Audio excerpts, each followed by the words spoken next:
Il est 20 heures. Merci de nous retrouver sur Burkina Info pour le journal L'actualité en titre. Depuis le 23 décembre, tout le territoire burkinabé est sous le coup d'un couvre-feu assorti de contrôle. Et cette situation est toujours d'actualité. Ce matin, le chef d'état-major général des armées était à Kossiam. Objectif, faire le bilan de la situation sécuritaire au nouveau président du Faso. Le détail dans ce journal. Contre toute attente, la Corée du Nord a annoncé ce matin avoir effectué un essai nucléaire. Dans ce journal, Lassine Azerbo, secrétaire exécutif de l'organisation du traité d'interdiction complète des essais nucléaires, donne son point de vue. Accusé de corruption et de détournement, le président de la Chambre des métiers de l'artisanat du Burkina donne sa version dans ce journal. Le détail dans cette édition.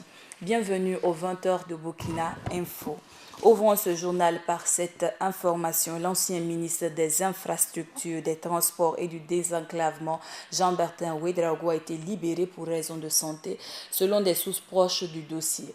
En ce qui concerne la demande de libération de l'ancien ministre de la Sécurité, Jérôme Bougman, son cas serait toujours en étude. En rappel, Jean-Bertin Ouédraogo est accusé de détournement de deniers publics et enrichissement illicite sur la somme de 1 milliard de francs CFA. Jérôme Bougman, lui, est accusé de détournement de deniers publics et enrichissement illicite sur la somme de 3 milliards de francs CFA et le déploiement des forces de sécurité sur le terrain pour réprimer les manifestants lors des 30 et 31 octobre dernier. En attendant de désigner le chef de sa politique, à savoir le Premier ministre, le président Roch-Marc Christian Kaboré a reçu en audience autant une délégation de la Belgique que le général Pingré-Noma Zagré sur les questions sécuritaires. En plus de la question de la démographie ainsi que des impôts et de la douane ont été abordés. L'Iradan Philippe Ada. La première à ouvrir le bal des audiences accordées par le président Roch Kaboré est une délégation venue de la Belgique avec pour ambition de renforcer davantage la coopération belgo-burkinabé. La Belgique va se concentrer sur trois domaines. Le premier domaine, c'est l'accès à l'eau potable, qui est naturellement un élément vraiment de base. Deuxième élément, c'est de travailler sur la question d'évolution de démographie et de population, de travailler sur le planning familial, santé reproductive, travailler autour de questions parfois difficiles de violence contre les femmes. Et troisième élément, c'est de travailler sur la sécurité alimentaire et le développement agricole qui est lié avec cela. Faire l'état des lieux au chef suprême des armées de la situation sécuritaire du pays est l'objet de ce tête-à-tête d'une trentaine de minutes entre le chef d'état-major général des armées, le général Pingré-Noma Zagré et le président du Faso. J'ai fait un point de situation de l'exécution des missions des forces armées nationales, des missions de sécurité à l'intérieur et des missions aussi de sécurité des unités déployées sur les différents théâtres des opérations de soutien à la paix. Il s'agit du déploiement des unités au nord et aussi des missions de sécurisation, particulièrement au cours de cette année 2015 à l'ouest du Burkina Faso, dans la région de Samorogan, et puis des opérations en cours aussi à l'est du Burkina Faso. Et de manière générale, les troupes sont engagées sur le terrain et elles accomplissent leur mission avec beaucoup de succès. Le troisième tête-à-tête du président Kaboré s'est tenu avec le premier responsable de l'Institut national de la statistique et de la démographie, qui a fait le point des données en la matière, toute chose qui devrait aider le président du Faso à peaufiner sa politique de développement. PF a des préoccupations, c'est un certain nombre d'indicateurs au niveau donc des différents départements ministériels. Nous avons échangé là-dessus et il est ressorti qu'incessamment nous allons recevoir au niveau de l'INSD, disons la liste de ces indicateurs-là au niveau donc des départements ministériels et nous allons mettre à la disposition donc de l'autorité ces indicateurs dont nous disposons déjà et ceux dont nous ne disposons pas encore, nous allons essayer de mettre en œuvre un processus qui permettrait donc de collecter régulièrement ces informations et les mettre à la disposition donc de l'autorité. Le premier responsable de la douane et celui des impôts ont échangé respectivement sur le travail de mobilisation des fonds sur le terrain et bien entendu l'état actuel des finances dans notre pays. De la coopération internationale aux finances en passant par la sécurité, c'est un tour d'horizon que le président du Faso a fait, certainement pour se donner une idée avant d'entamer ses chantiers. Et l'absence de gouvernement désigné avec un Premier ministre en charge de la politique du chef de l'État a un impact non négligeable sur le contenu de la presse. Seuls les sujets d'initiative personnelle font la loi. Le point avec Ibrahim Zongo. Depuis l'investiture de Roch Marc Christian Kaboré le 29 décembre 2015, la population attend avec impatience la nomination du nouveau Premier ministre. Et cet état de fait crée une période de vache maigre pour la presse dans son intégralité. Effectivement, les activités au plan institutionnel sont moroses, ce qui entraîne donc une diminution effectivement du nombre de pages au niveau donc de notre journal. Donc je pense que nous avons initialement 20 pages, mais on revient maintenant à 16 par moment. Par moment, on repart avec lorsqu'on a assez de matière, mais le plus souvent, nous sommes maintenant à un stade où nous sommes à 16, et ces 16-là, on essaie de tout faire pour effectivement servir des informations croustillantes, en tout cas à l'endroit donc de nos lecteurs. Lorsqu'il y a un gouvernement, les activités de façon générale, ça éclore, les activités éclorent, et donc la presse a de quoi parler, parce qu'il y a un peu partout des conférences de presse, mais là, l'absence de gouvernement fait qu'on ne peut pas. Il y a un manque à gagner quelque part. Donc ça amène vraiment la presse à chercher des sujets, à souffrir un peu pour pouvoir avoir des sujets, pour pouvoir remplir un tant soit peu le journal. Pour faire face à cette situation, les journalistes usent de leur créativité pour servir la population. Et nous sommes obligés effectivement pour pallier à cette situation d'être beaucoup plus initiateurs. On est obligé d'être plus ingénieux pour créer la matière, en essayant de faire allusion aux événements sociaux, en tout cas des faits un peu, j'allais dire, qui touchent un peu la société directement, mais qui n'est pas forcément institutionnel. Pour le directeur des rédactions Sidoya, Enoch Kindo, ce sont les reportages d'initiatives personnelles qui sont encouragés par ces temps-ci. Pendant cette période-là, nous encourageons les journalistes à penser au papier d'initiative personnelle. En attendant que le gouvernement effectivement puisse se mettre en place, les papiers d'initiative peuvent concerner un large public. Si on fait des papiers sur la question de la méningite, par exemple, ou sur le paludisme, ou peut-être sur le grand banditisme qui préoccupe les Burkinabés, ça intéresse un large éventail de Burkinabés. Le quatrième pouvoir a donc tout son regard tourné vers Kossiam, d'où sortira le nom du nouveau Premier ministre pour lui permettre de poursuivre de plus belle ses activités. Le président de la Cour de cassation est dorénavant le président du Conseil supérieur de la magistrature. Ce, pour insuffler le souffle de l'indépendance au système judiciaire tant décrié par les Burkinabés pour son impartialité et sa lenteur. Pour redynamiser le secteur de la justice, la Commission de la réconciliation nationale et des réformes a proposé des recommandations. Des précisions avec Hassan Nakro. La justice a été au cœur des réformes entamées par la Commission de la réconciliation nationale et des réformes. À cet effet, la Commission a proposé les conditions et mécanismes de manifestation de la vérité, d'avènement de la justice et de la réconciliation nationale. Ainsi, elle avait pour mission de proposer une réforme du système judiciaire qui assure l'impartialité et l'indépendance de la justice, se saisir et documenter toute affaire de crimes de sang et de crimes économiques et peut auditionner toute personne à cet effet, proposer et conduire un mécanisme de pardon et de réconciliation nationale, faire des propositions visant à la lutte contre les injustices, les inégalités de toute nature, le tribalisme, le népotisme, l'exclusion et la haine sous toutes leurs formes, ainsi que celles relatives aux moyens d'éducation, à la paix, au dialogue et à la coexistence pacifique. Proposer tout moyen susceptible de contribuer à la vérité sur les affaires nationales, à la justice, à la réconciliation, à la cohésion nationale, à la tolérance et à l'apaisement des cœurs, afin de capitaliser les résultats des états généraux de la justice. Après les auditions effectuées par la commission, elle est parvenue à un certain nombre de conclusions qui pourraient assainir le milieu de la justice. D'abord, pour les crimes économiques et autres atteintes aux biens, la commission a recommandé de simplifier la procédure applicable en vue d'accélérer le traitement des dossiers. Ensuite, le renforcement de l'indépendance de la magistrature sur laquelle la Commission a recommandé de confier la présidence du Conseil supérieur de la magistrature au premier président de la Cour de cassation en lieu et place du président du FASO et vice-présidence au premier président du Conseil d'État en lieu et place du ministre chargé de la Justice. Supprimer le pouvoir du ministre de la Justice et donner les instructions au parquet dans les affaires en cours. Uniformiser le statut des magistrats du parquet à celle du magistrat du siège du point de vue de leur carrière et de la discipline. Instituer l'obligation pour tout magistrat de démissionner avant de s'engager en politique. Renforcer le respect des règles éthiques et déontologiques. Adapter le droit aux réalités culturelles nationales dans le respect des principes universels des droits humains. Face à ces propositions, la Commission a suggéré la mise en place d'une loi portant création d'un Haut Conseil pour la réconciliation et l'unité nationale, en abrégé ACRUN.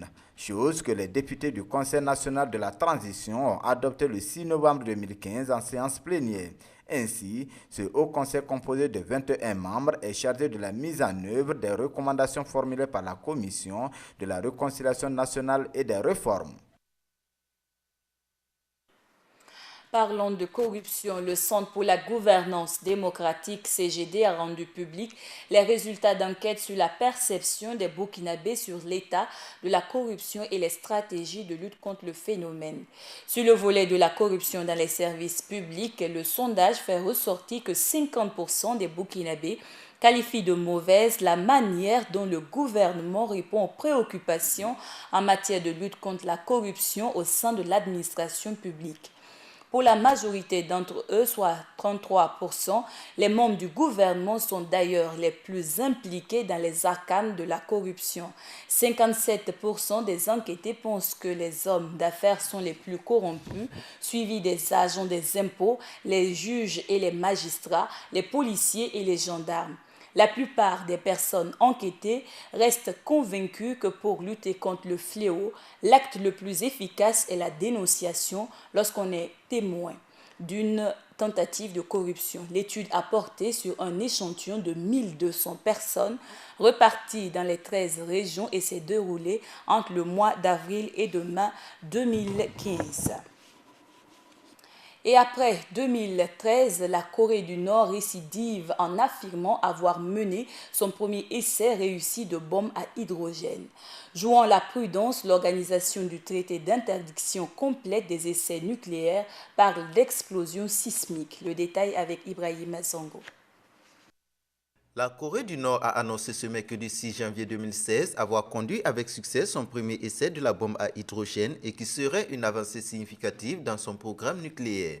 Même si cette information a été officiellement annoncée par les autorités coréennes, l'organisation du traité d'interdiction complète des essais nucléaires se fait pour le moment prudent sur le caractère nucléaire de l'explosion. J'ai été alerté par mes services d'un événement suspect qui s'est passé dans la péninsule coréenne. Et comme vous le savez, quand on a un événement sismique de la sorte, il y a une série d'analyses qui sont faites. Et le pays même a annoncé, la Corée du Nord a annoncé qu'ils ont fait l'essai nucléaire, mais nous attendons la confirmation avec les compétences scientifiques que nous avons à Vienne. Cet essai nucléaire, s'il est confirmé, intervient au moment où l'organisation du traité d'interdiction complète des essais nucléaires célèbre le 20e anniversaire de son existence. Cet essai annoncé est donc mal accueilli par l'Organisation des Nations Unies à travers l'organisation que dirige notre compatriote Lassina Zerbo. J'ai été informé que le Conseil de sécurité se réunit ce matin. Et ce matin, heure de New York, c'est 11h. Donc, le Conseil de sécurité va sans doute condamner de façon unanime cet essai nucléaire, s'il est confirmé. 183 pays ont signé le traité de Vienne et 164 l'ont ratifié. L'objectif de l'organisation du traité d'interdiction complète des essais nucléaires est d'amener les pays récalcitrants, dont la Corée du Nord, à s'inscrire dans la même dynamique. Nous travaillons à amener les derniers pays, dont la Corée du Nord, à obéir à ce cadre légal-là, qui est justement l'interdiction complète des essais nucléaires, et pour ne pas passer à une prolifération des armes de destruction massive, dont les armes nucléaires dans ce cas précis. À ce jour, 5 pays sont officiellement nucléarisés dans le monde. Il s'agit de la France, la Russie, les États-Unis d'Amérique, la Chine et le Japon. Et l'objectif de l'organisation du traité d'interdiction complète des essais nucléaires est de s'assurer d'abord qu'aucun pays ne se lance dans des essais nucléaires comme elle l'a fait en Iran avant de dénucléariser ces 5 pays. Après l'annonce par Pyongyang d'un nouvel essai nucléaire nord-coréen, le Conseil de sécurité de l'ONU a tenu une réunion d'urgence ce matin à New York. Parlant de nucléaire, plusieurs résolutions de l'ONU interdisent à Pyongyang toute activité nucléaire ou liée à la technologie des missiles balistiques. Rappelons que Pyongyang a testé 3 fois la bombe atomique A en 2006, 2009 et 2013, ce qui lui a valu plusieurs séries de sanctions de la part de l'ONU.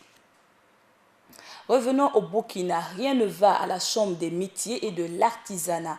Victor Paoulabou, membre de la Chambre des métiers et de l'artisanat, accuse le président actuel de corruption et de détournement de marché. Le président Jacques Sédego parle de propos diffamatoires en son endroit. Cheikh Omar Pandaogo. On ne dirait pas que tout va mal à la Chambre des métiers et de l'artisanat du Burkina Faso, mais à en croire certaines sorties médiatiques courant 2015, la cohabitation semble difficile au sein du bureau. Et pour cause, ils nous ont imposé un président où ce n'était pas un président élu. Et nous avons beaucoup travaillé pour amener de l'ordre. Malgré tout ça, nous avons eu à donner notre voix. Nous avons donné notre voix. Nous avons cherché à travailler pour le bonheur des artisans qui sont à la base. Mais malheureusement pour nous, les choses ne se sont pas passées comme nous voulons.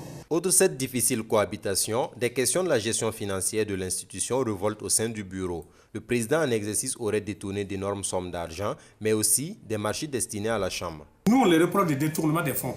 Nous les reprochons aussi les détournements des 100 000 charrues qui sont partis partager des copains, laisser le bureau central. La présidente des marchés là n'a jamais eu à participer au dépouillement de ces marchés. Moi qui suis président de la commission formation professionnelle de l'apprentissage, je n'ai jamais travaillé dans ma commission durant les 5 ans.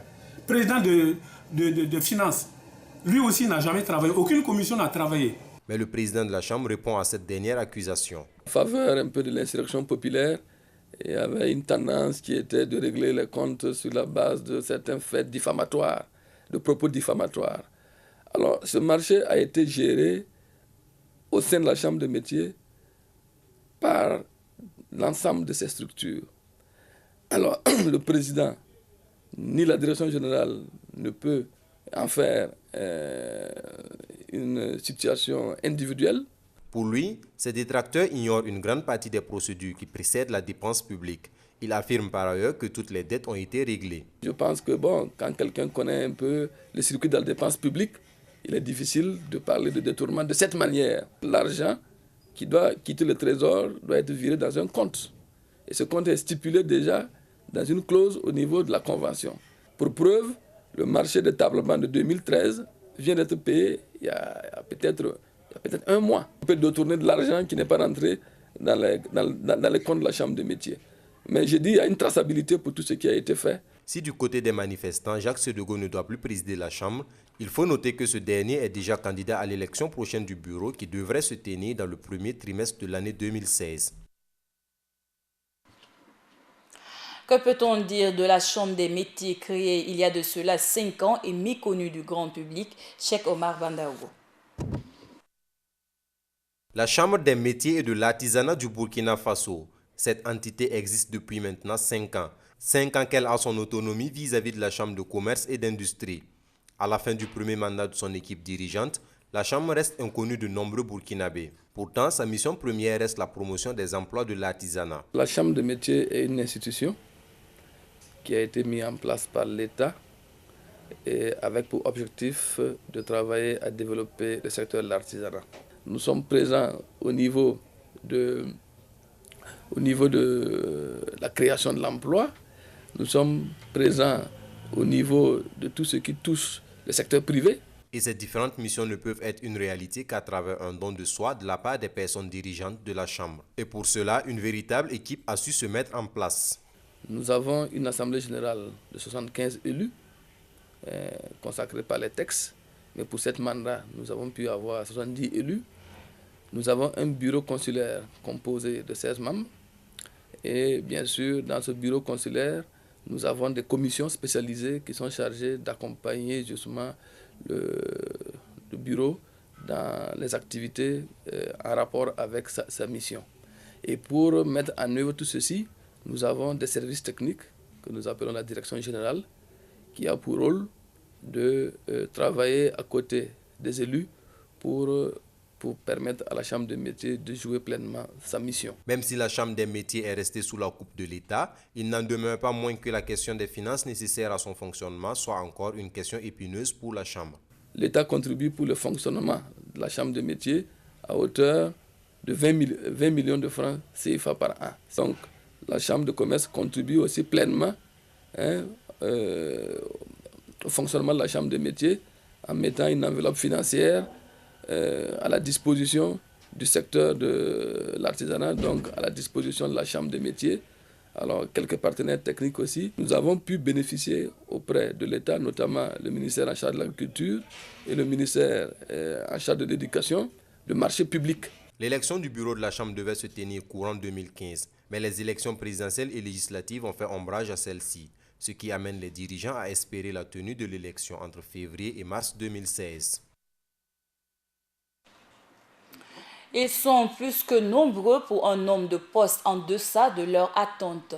Selon les résultats d'une enquête multisectorielle, la proportion des jeunes actifs au chômage est de 14,1% au premier trimestre 2014. Ce taux touche plus les filles que les garçons. Le point de la restitution de l'étude avec Doumadie Guel Rodrigue. La problématique de l'emploi est un véritable casse-tête chinois au Burkina Faso. Les offres d'emploi disponibles sont véritablement en deçà des demandes. Selon une enquête multisectorielle continue de 2014, réalisée par l'Institut national de la statistique et de la démographie, on estime à 6,6% les taux de chômage dans la population active âgée de 15 ans et plus. Ce phénomène touche essentiellement la frange jeune de la population et surtout les jeunes issus des villes. L'enquête a démontré au premier trimestre de 2014 que 14,1% des jeunes étaient dans le chômage et frappaient les plus jeunes dont l'âge est compris entre 15 et 24 ans. Ces taux touchent 20% des filles contre 8% des garçons. Au niveau de l'emploi, l'étude a démontré que la population inactive est plus instruite que la population active. 54% des inactifs sont sans niveau d'instruction contre 75% des actifs. Là aussi, la proportion des inactifs sans niveau d'instruction scolaire est plus élevée chez les femmes, 59,8%, que chez les hommes, 48,2%. Dans la population instruite, les taux de chômage restent encore très visibles chez les personnes actives ayant le niveau d'éducation secondaire, second cycle technique, 23%. Conscient de cette situation, les nouvelles autorités ont décidé de prendre à bras le corps la question d'emploi des jeunes au Burkina Faso.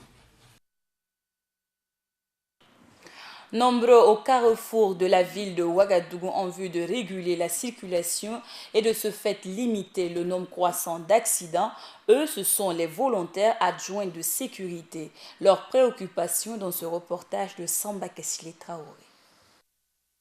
C'est face à un taux élevé des accidents de la circulation dû au non-respect des codes de la route que les volontaires adjoints de sécurité VADS essaient de réguler la circulation. Sincèrement, quand je suis VADS, parce que je me suis voir que dans ma ville, ce que les gens entendent faire sur la route, sincèrement, les accidents sont trop. Donc c'est à cause de ça que moi, je me suis décidé aussi pour être base pour pouvoir aider les gens en circulation. Mais si vous voyez vers la 4 là, sur la voie, c'est nous-mêmes qui essayons à diriger les gens pour voir que les circulations ne vont pas y arriver. Ce qui m'a amené là-bas, je vois que beaucoup de gens qui circulent mal. Quand je passe comme ça, je vois que c'est pas normal. Il y a d'autres qui font la force avec d'autres. Bon, il y a d'autres aussi qui n'ont pas la force pour faire passager. Bon, des fois, nous venons voir que les gens, là, n'importe quoi, ils circulent à n'importe quoi. Les piétons même, il ne fait pas laisser passer. J'ai choisi d'aider les amis, la famille, c'est-à-dire le Burkina Faso, à ce point-là. Parce que j'ai remarqué que les gens circulent au hasard, personne ne respecte les feux. Voilà pourquoi j'ai pris la décision de les aider. Même si la plupart des personnes respectent leurs consignes, il n'en est pas autant pour d'autres comme nous le confirme ce volontaire. Sincèrement, bon, on ne peut pas que tout le monde soit être en ordre, mais il y a des gens aussi qui refusent, mais il y a des gens aussi qui respectent en arrêté. Souvent, si le fait pour eux-mêmes, on essaie d'expliquer les gens, mais il y a beaucoup des élèves en venant même, on te coin, on te fait cracher sur le visage, c'est pas facile quoi. Mais on essaie, mais il y a beaucoup de gens qui comprennent. En marge des difficultés qu'ils rencontrent, les volontaires adjoints de sécurité se disent ravis de leur tâche, car ils apportent leur contribution pour le développement du pays.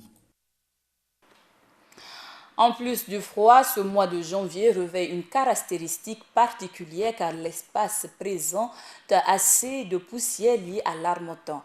Une réalité qui a des conséquences sur la santé respiratoire. Comment se protéger dans ce cas? Plus de précision dans ce reportage de Douma Diegel Rodrigue. Le Burkina Faso est passé depuis un certain temps à une période de variation climatique. Un changement de temps marqué par une forte fraîcheur et aussi de la poussière. Toutes choses qui, de l'avis du Dr Georges Ouedraogo, favorisent l'apparition de certaines maladies. Pour ce qui concerne les voies respiratoires supérieures, essentiellement ce sont les rhinites, les rhumes qui vont augmenter en cette période, et puis les sinusites, et des fois les deux sont associés, on parle de rhinosinusite. C'est des personnes qui sont allergiques aux éléments contenus dans la poussière. On ne parle pas d'allergie à la poussière, mais des éléments qui sont emportés par la poussière, transportés par le vent. Et pour les voies respiratoires inférieures, c'est essentiellement l'asthme chez certaines personnes, donc qui vont faire beaucoup plus de crises d'asthme en cette période. L'asthme et la sinusite sont les cas les plus fréquents au service pneumologique de l'hôpital Yaлагado Ouedraogo. C'est surtout les cas d'asthme et les sujets qui sont asthmatiques et qui en même temps présentent aussi et l'asthme plus une atteinte au niveau des voies respiratoires supérieures. Pour faire face à cette mauvaise période et prévenir une quelconque maladie liée à ces temps, voici quelques conseils de prévention du docteur Ouedraogo. Éviter de s'exposer. Je crois que le vent ne souffle pas tout le temps, hein. Donc il faut éviter de s'exposer pour ceux qui se connaissent un peu fragiles sur le plan respiratoire. On conseille donc de ne pas s'exposer. Si vous voyez le vent qui souffle, le mieux est de ne pas sortir. Mais si vous allez sortir, que vous sortez protégé. Si vous êtes dans une voiture, tant mieux. Si vous devez être à moto, essayez de porter le casque. D'aucuns proposent de faire comme les Touaregs qui s'enturbanent un peu pour justement mieux se protéger. Bien fermer les fenêtres tant que c'est possible, éviter les courants d'air, bien se couvrir parce qu'il y en a qui se couchent dénudés. En tout cas, essayer de se protéger au maximum. Quant à l'utilisation du beurre de karité, le docteur Georges Ouedraogo recommande que ce soit fait de façon raisonnable. L'utilisation est indiquée, mais une utilisation raisonnable. C'est juste pour justement éviter la sécheresse qui se fait au niveau des voies nasales, au niveau du nez et qui crée en quelque sorte une fragilisation au niveau de la muqueuse du nez. Donc on peut raisonnablement mettre pas des couches épaisses de beurre de karité, mais on peut justement, et ça va aider à lutter contre le froid et contre un peu la dessiccation donc liée au vent. Il n'est pas recommandé d'utiliser de grandes quantités de beurre, je répète là-dessus, parce que des fois les gens l'utilisent et obstruent totalement le nez. Le respect de ces différents conseils mettra sans doute les uns et les autres à l'abri des maladies liées au froid et à la poussière. La Semaine nationale de la culture se tiendra sous le thème Culture et cohésion sociale du 26 mars au 2 avril 2016 à Bobo-Dioulasso. Dans ce cadre, les compétitions dans la région du Nord ont déjà débuté lundi dernier dans la cité Nabakango à Waiguia. Hors de chez nous, Anissé Georges Dologuele et Faustin Archange Touadéra sont au coude à coude dans la course à la présidence en Centrafrique. Le premier totalise plus de 179 000 voix et Touadéra plus de 178 000 voix. Notons que les suffrages décomptés représentent 53% des votes selon l'ANE qui annonce l'évolution des scores au compte-gouttes depuis samedi. En rappel, une trentaine de candidats sont en liste pour ce premier tour de la présidentielle dont les résultats complets devraient être rendus publics d'ici vendredi. Et c'est avec cette information que prend fin le journal de 20h sur la chaîne Burkina Info. À tous ceux qui nous ont suivis depuis la Côte d'Ivoire et partout ailleurs en Afrique, excellente suite de nos programmes sur www.burkinainfo.com.